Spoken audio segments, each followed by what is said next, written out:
ശ്രീ മോഹൻ വർഗീസ്. വളരെ നിർണായകമായ മണിക്കൂറുകളാണ് കടന്നു പോകുന്നത്. CPI പിന്മാറിയാലും, CPI LDF നിന്ന് മാറിയാലും LDF സർക്കാർ വീഴുകയൊന്നുമില്ല, അത് വേറെ വിഷയം. പക്ഷേ 1980 മുതൽ ഇടതുപക്ഷ ജനാധിപത്യ മുന്നണിയുടെ അവിഭാജ്യ ഘടകമായ CPI രാജിവെച്ച് മന്ത്രിസഭയിൽ നിന്ന് മാറി നിന്നാൽ അതിന്റെ പൊളിറ്റിക്കൽ ഇംപ്ലിക്കേഷൻസ് വളരെ വലുതാണ്. ആ ഘട്ടത്തിലേക്ക് എത്തിയിട്ടില്ല, പക്ഷേ അതിന്റെ ഒരു പൂർവ്വഘട്ടം എന്ന് പറയാവുന്ന വിധത്തിൽ മന്ത്രിസഭ ബഹിഷ്കരിക്കാൻ CPI തീരുമാനിക്കുന്നു. നാളെ വൈകുന്നേരം ചേരുന്ന മന്ത്രിസഭാ യോഗത്തിൽ CPI പങ്കെടുക്കാതിരുന്നാൽ ഈ വിഷയം പരിഹരിക്കാനുള്ള അവസാനത്തെ വാതിലും അടയുകയല്ലേ? അവസാനത്തെ വാതിൽ അടഞ്ഞു എന്ന് പറയാനാവില്ല ശ്രീ അഭിലാഷ്. ഇവിടെ ഘട്ടം ഘട്ടമായിട്ടാണ് CPIയുടെ പ്രതിഷേധം ഉണ്ടാകുന്നത്. അത് ആദ്യ ലെവൽ എന്ന രീതിയിൽ മന്ത്രിസഭയിൽ നിന്നും തൽക്കാലത്തേക്ക് ഒരു മന്ത്രിസഭാ യോഗത്തിൽ നിന്നും CPIയുടെ പ്രതിനിധികളായ 4 മന്ത്രിമാർ വിട്ടുനിൽക്കുന്നു. അത് മുൻകാലത്ത് വിട്ടുനിന്നിട്ടുണ്ട്. ഇതേ സർക്കാരിന്റെ തന്നെ കഴിഞ്ഞ സർക്കാരിന്റെ പിണറായി വിജയന്റെ മുൻ സർക്കാരിന്റെ കാലത്ത് തോമസ് ചാണ്ടി മന്ത്രിസഭയിൽ തുടരുന്നതിനോട് വിയോജിച്ചുകൊണ്ട് ഒരിക്കൽ ഈ 4 മന്ത്രിമാരും അന്നത്തെ 4 മന്ത്രിമാരും വിട്ടുനിന്ന ഒരു ചരിത്രമുണ്ട്. അതൊരു പ്രതിഷേധത്തിന്റെ ആദ്യ രൂപമാണ്. അതാണ് നാളെ സംഭവിക്കാനിരിക്കുന്നത്. അത് തീർച്ചയായിട്ടും സംഭവിച്ചിരിക്കും. പക്ഷെ അത് കഴിഞ്ഞോ? കാരണം ഒരു മന്ത്രിസഭാ യോഗത്തിൽ നിന്ന് വിട്ടു അത് കഴിഞ്ഞ എന്നിട്ട് ആ പ്രശ്നം പരിഹരിക്കാതെ അടുത്ത മന്ത്രിസഭാ യോഗത്തിൽ പോകാൻ പറ്റുമോ? ഒരു വാശിക്ക് അങ്ങോട്ട് ചാടിയാൽ 2 വാശിക്ക് തിരിച്ച് മുകളിലോട്ട് ചാടാൻ പറ്റും.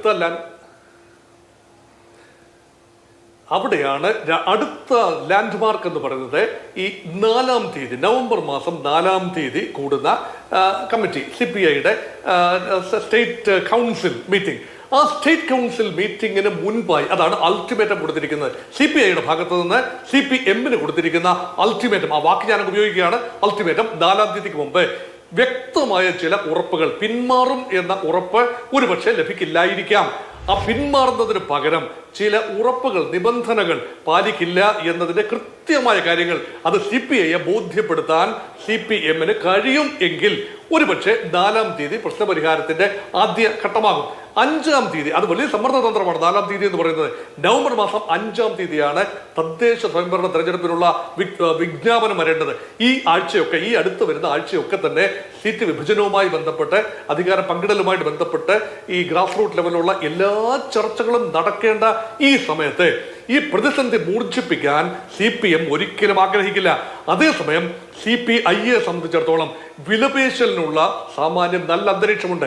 ഈ വിലപേശലിന്റെ അടിസ്ഥാനം പ്രത്യയശാസ്ത്രപരമായ, ഇടത് സൈദ്ധാന്തിക പ്രത്യയശാസ്ത്രപരമായ നൈർമല്യം റെപ്രസെന്റ് ചെയ്യുന്നത് ഇന്ന് മുൻകാലങ്ങളിൽ വലതുപക്ഷ കമ്മ്യൂണിസ്റ്റ് പാർട്ടി എന്ന ആരോപണവും പരിഹാസവും കേട്ട തങ്ങളാണ് ബോധിപ്പിക്കാൻ കഴിയും എന്നൊരു വിഷയമുണ്ട്. ഇപ്പൊ നോക്കൂ, കാർഷിക സർവകലാശാലയുടെ പ്രോ ചാൻസലർ എന്ന് പറയുന്നത് കൃഷി മന്ത്രിയാണ്, അതായത് P. പ്രസാദാണ്.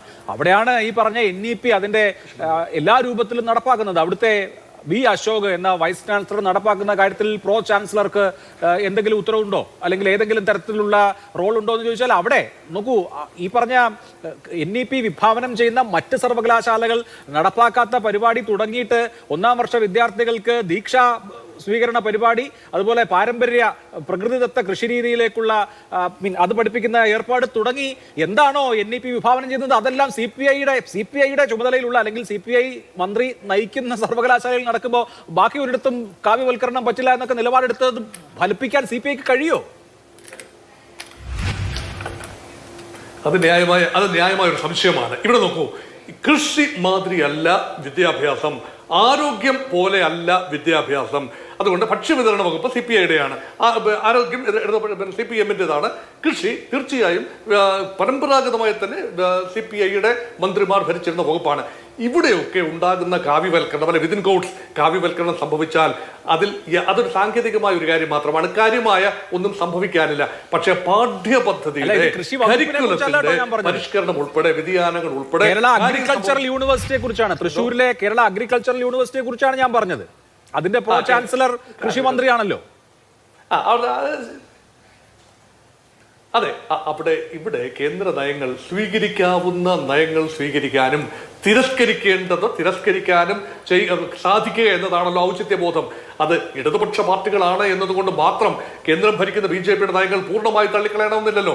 BJP നയങ്ങൾ സ്വീകരിക്കാനാവുന്ന കാര്യങ്ങൾ, BJP നയം എന്നുള്ള കേന്ദ്ര സർക്കാർ നയങ്ങൾ, ഒരു ഫെഡറൽ സംവിധാനത്തിന്റെ ഒരു സാമാന്യ മര്യാദ എന്ന് പറയുന്നതാണത്. ഇവിടെ ഫിസ്ക്കൽ ഫെഡറലിസം ഒരു വലിയ തർക്ക വിഷയമായി വന്നിരിക്കുന്നു. കണ്ടീഷനിലാണ് ഇപ്പോൾ PM-3 പദ്ധതി എന്തുകൊണ്ട് വിവാദമായി? അഗ്രികൾച്ചറിന്റെ കാര്യത്തിലുള്ള സഹകരണം കേന്ദ്രത്തിന്റെ ഫണ്ടുകൾ വാങ്ങിച്ചില്ലേ? CPIയുടെ മന്ത്രിമാർ വാങ്ങിച്ചില്ലേ എന്ന് ചോദിച്ചാൽ വാങ്ങിച്ചു. CPIയുടെ മറ്റു വകുപ്പുകളിലും ഇങ്ങനെ കേന്ദ്ര ഫണ്ട് പ്രയോജനപ്പെടുത്തി, ശരിയാണ്. പക്ഷേ ഇക്കാര്യത്തിൽ ഇവിടെ ഇടതുപക്ഷ മുന്നണിയുടെ ഒരു വ്യക്തമായ ഒരു നിലപാട് ഇവിടെ ഇല്ല എന്ന് ഓർക്കണം. അതുപോലെ CPM-ന്റെയോ CPI-യുടെയോ ഈ പാർട്ടി കോൺഗ്രസിന്റെ വ്യക്തമായ നയരേഖകൾ അനുസരിച്ച് കേന്ദ്ര വിദ്യാഭ്യാസ നയത്തെ അംഗീകരിക്കുന്നില്ല. തീർച്ചയായിട്ടും കേന്ദ്ര വിദ്യാഭ്യാസ നയത്തെ അംഗീകരിക്കുന്നില്ല രണ്ട് ഇടത് പാർട്ടികളും. അത് പക്ഷേ എങ്ങനെ ഈ പുതിയ PM-3യുമായി ബന്ധപ്പെട്ട് അത് വിശദീകരിക്കപ്പെടുമെന്നുള്ളത് കൗതുകകരമായ കാര്യമാണ്.